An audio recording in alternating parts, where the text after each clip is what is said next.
Baik, teman-teman, kita lanjutkan.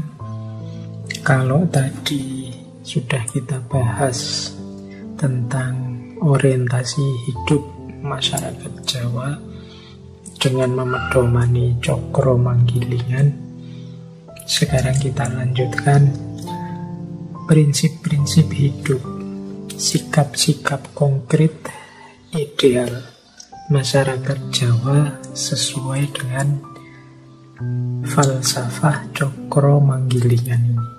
Jadi ini setelah ini kita lihat prinsip-prinsip apa saja, kebijaksanaan hidup seperti apa saja yang dikembangkan oleh masyarakat Jawa. Ya tentunya secara ideal. Secara ideal itu maksudnya yang diinginkan oleh masyarakat Jawa itu seperti ini. Bahwa dalam perwujudannya, manifestasinya hari ini, falsafah-falsafah, prinsip-prinsip kebijaksanaan yang rasanya luar biasa ini perlahan-lahan mulai terkikis. Ya tanggung jawab kita semua untuk melestarikan, mempertahankan, mengkontekstualkannya kembali dengan kehidupan kita di masa kini. Oke, berhadapan dengan cokro manggilingan, prinsip yang paling dasar menurut catatan saya adalah prinsip, ini juga saya ambil dari Ki Ageng Suryamantaram, ngelemi kahanan, menerima situasi. Prinsip menerima situasi ini mungkin bagi beberapa orang, misalnya yang banyak terpengaruh pandangan-pandangan tentang progres tadi, yang punya wawasan bahwa hidup ini linear, semakin maju, prinsip ngelemi kahanan ini mungkin dianggap prinsip yang pasif, tidak bisa maju. Tapi sebenarnya maksudnya bukan kok orang itu tidak boleh maju atau tidak mau maju, tapi orang itu pertama-tama harus menerima situasi yang dihadapinya saat ini. Maju tapi tidak menerima situasi yang dihadapi saat ini, seringkali produk-produk, mungkin pikiran, mungkin budaya, mungkin gagasan yang dihasilkan jadinya tidak nyambung dengan identitas kediriannya. Tidak cocok. Untuk bisa seseorang itu maju kan harus jelas di mana dia berdiri, harus menerima situasi tempatnya berdiri. Baru kelihatan kita ini maju atau mundur. Tapi kalau orang tidak ngelemi kahanan, tidak menerima situasinya sekarang, susah kita membaca ini orang maju apa mundur, apa setback. Ini yang mungkin menurut saya jadi akar kritiknya beberapa tokoh terhadap peradaban modern. Jadi melupakan kondisi nyata, khususnya kondisi mental spiritual dirinya. Sehingga yang material maju, tapi kemudian yang mental spiritual jadinya mundur. Oke, baik. Nah, cokro manggilingan atau ngelemi kahanan yang jadi perwujudan prinsipnya cokro manggilingan ini, ada kalimat yang saya suka dari Ki Ageng Suryamantaram itu, yaitu saiki ning kene ngene aku gelem. Jadi mengalami apapun yang memang sudah kenyataan dalam hidup kita, memang sudah terjadi begitu, harus kita terima. Saiki, sekarang, ning kene, di sini, ngene, seperti ini, aku gelem, aku mau. Jadi apapun yang kita alami, yang terjadi dalam hidup kita, pertama-tama kalau bahasanya Nietzsche, filosof barat populer yang terkenal sekali itu, ada istilah jasahen. Jasahen itu mengiyakan hidup. Itu sama dengan menggelemi kahanan ini. Jadi apapun peristiwa, apapun situasi yang kita hadapi, iakan dulu. Wong ya memang faktanya begitu, kenyataannya begitu. Baru setelah itu ingin kita perbaiki kah, ingin kita kembangkan kah, ingin kita lebih maju lagi kah, ya monggo. Tapi tetap pertama-tama harus ngelemi kahanan saiki, di sekarang. Jadi tidak usah nunggu nanti besok-besok atau hidup di masa lalu kemarin-kemarin. Ya wis, kenyataannya sekarang apa? Neng kene itu di sini. Jadi yo kalau saiki itu waktu, neng kene itu ruang. Nggak usah bingung mencari rujukan kemana-mana, ya wis. Diri kita sendiri neng kene, di sini, di situasi sekeliling kita sendiri.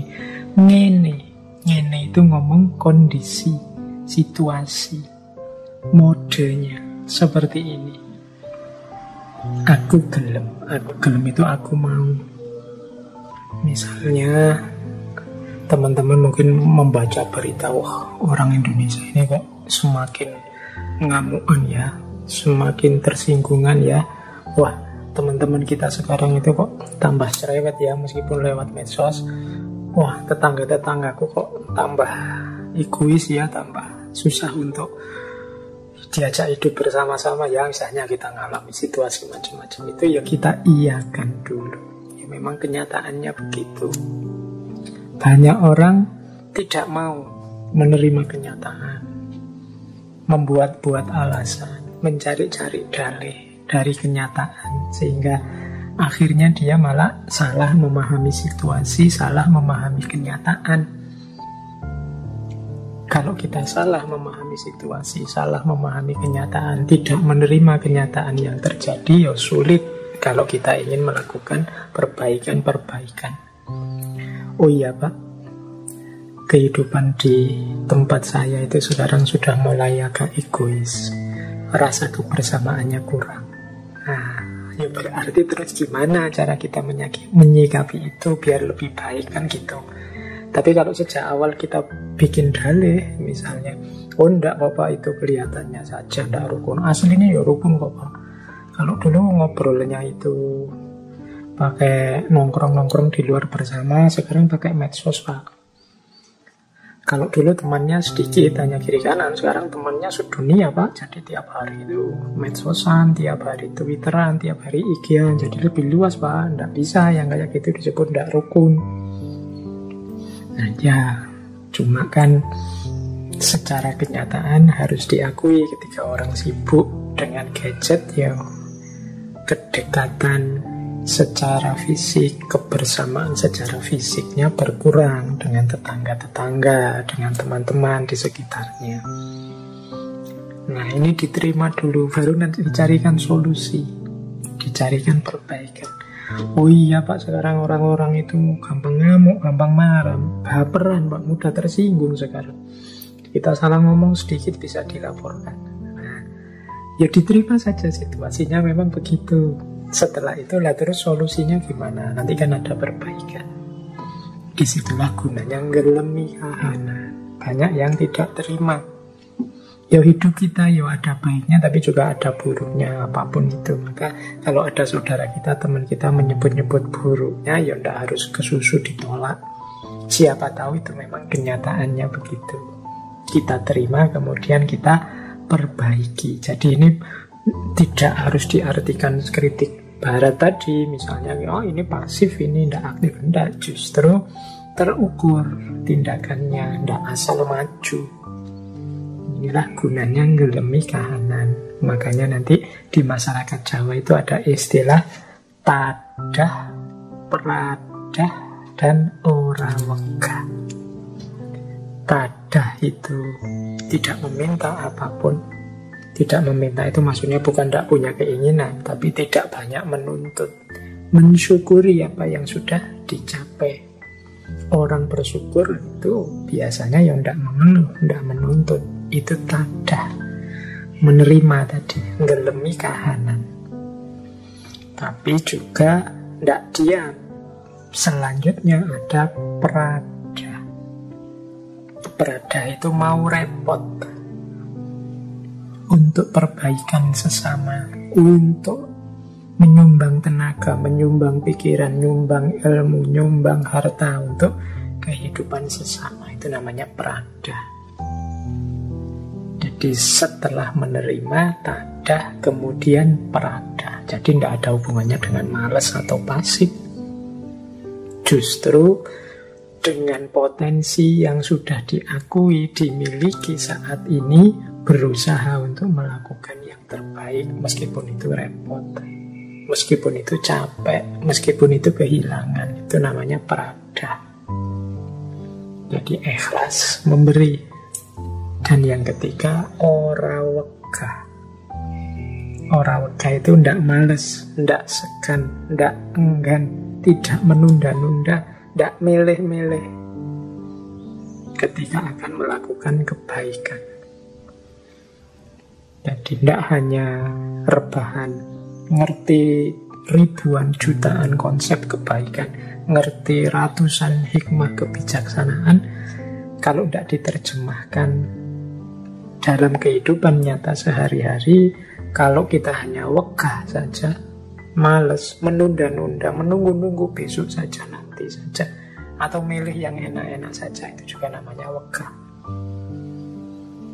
Belum disebut terpuji. Yang terpuji itu ya tadah, prada, ora wegah.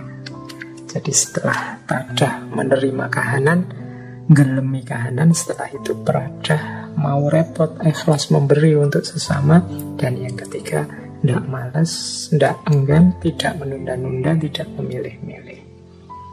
Saiki ning kene ngene aku gelem. Sekarang di sini seperti ini aku mau. Ini penerjemahan Cokro Manggilingan dalam kehidupan sehari-hari. Jadi kita terima situasi kita hari ini, kita bergerak dalam prada sehingga roda terus